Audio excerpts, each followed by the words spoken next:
The future. Vamos a hablar del futuro, pero del tiempo verbal, ¿eh? Nada de estar aquí sacando la bola de cristal.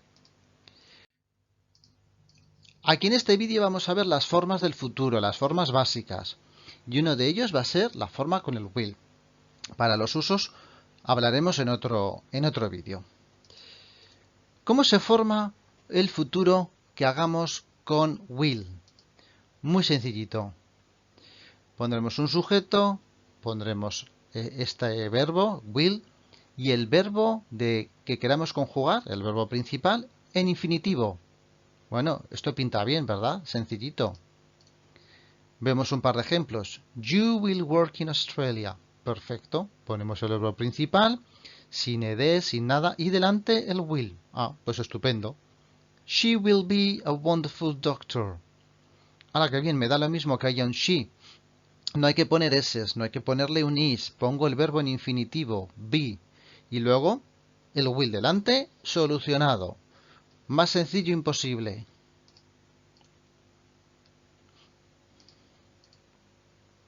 ¿Y la negativa? ¿Cómo se hace la negativa? Pues como siempre, al hacer una negativa hay que ponerle el not. ¿Y dónde le vamos a poner el not? Es la pregunta que nos tenemos que hacer. Bueno, si tenemos una frase como You will work in Australia y el will nos ha venido de refuerzo, significa que el will va a funcionar de verbo auxiliar. Por lo tanto, se va a llevar el not. Es decir, lo pondremos aquí, pero acordaos que no va con el work, va con el will. ¿Por qué os digo esto? Porque a la hora de contraerlo, se nos va a quedar así, won't. Ojo con este, que la I se convierte en O, ¿vale? Y ha desaparecido por ahí la doble L. Es una contracción un poco extraña. She won't be a wonderful doctor. She will not be, she won't be. Y las preguntas. Pues como siempre, tenemos que dar una vuelta a algo, porque si no, no sería pregunta. ¿Os imagináis el qué, no?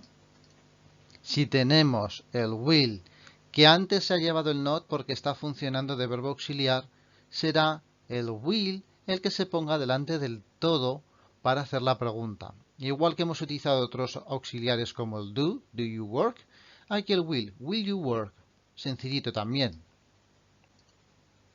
Que es un she, lo mismo, will she be a wonderful doctor? Perfecto, sencillito, ¿eh? Vamos a por otro futuro, el going to, ¿vale? Os repito, los usos entre el uno y el otro los veremos en otro vídeo. Aquí nos vamos a centrar en la forma. ¿Cómo se formará? Este se complica un poquito más, pero poquito, no os preocupéis.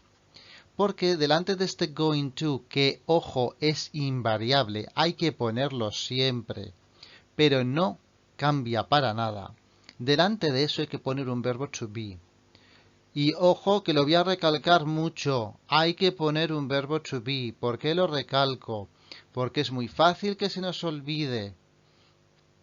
Después el verbo también en infinitivo, con lo cual aquí tampoco hay problema. Entonces, ¿conjugación tiene? Sí, la del verbo to be. Y como el verbo to be tiene tres formas en presente, pues le vamos a poner I am, you are, he is, they are, etcétera, etcétera. Es decir, vamos a conjugar primero un verbo to be como lo hubiéramos hecho normal. Y después le ponemos este going to, que repito, no varía, va a ser siempre going to. Y después el verbo en infinitivo, no hay eses, no hay ed, no hay nada, verbo en infinitivo. Es decir, que la única manera que hay de conjugar esta estructura es con el verbo to be, que por cierto va a ser el verbo auxiliar que tenga esta forma de futuro. ¿Por qué os lo digo? Porque ahora viene la negativa. ¿Cómo se forma la negativa? Poniéndole un not. ¿A dónde le voy a tener que poner el not? Pues al verbo to be, que para algo está, que es un maravilloso verbo auxiliar que viene a ayudar, por lo tanto, que se lleve el verbo, perdón, que se lleve la partícula not.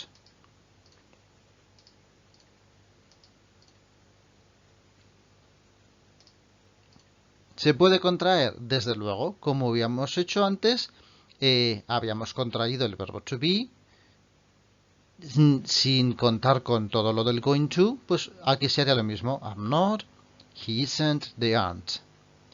Luego le ponemos el going to y luego le ponemos el verbo que queramos en infinitivo. Sabiendo bien el verbo to be, tampoco tiene complicación. Simplemente es que os tenéis que acordar de poner todo. Verbo to be, going to y verbo principal.